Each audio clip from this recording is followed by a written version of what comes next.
engine, and from there we can check what are the potential error codes appears.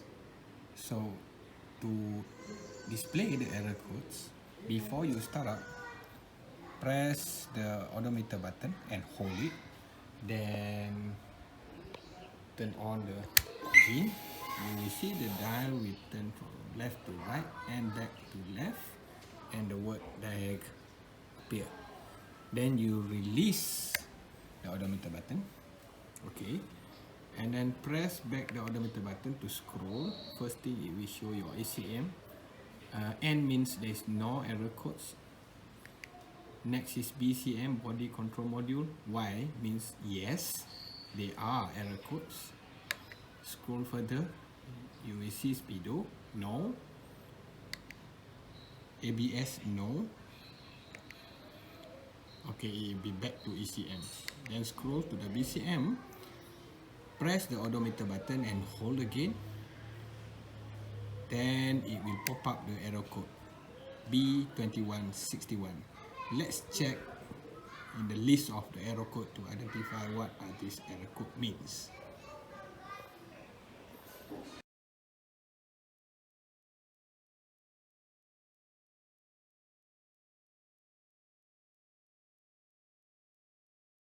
So let's see what can potentially go wrong with the brake lights.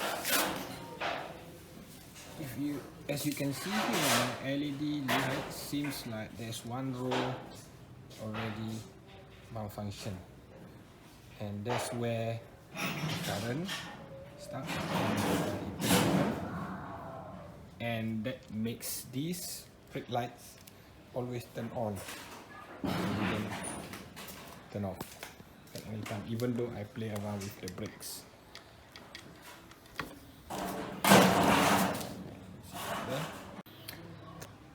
Once you already identify what are the meaning of these error codes, then you can clear off this error code by pressing the odometer button again and hold it.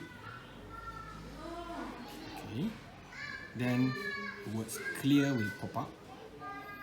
Release it, press again, and now your BCM shows no error code. Scroll through again one more round to see any more error code occurred.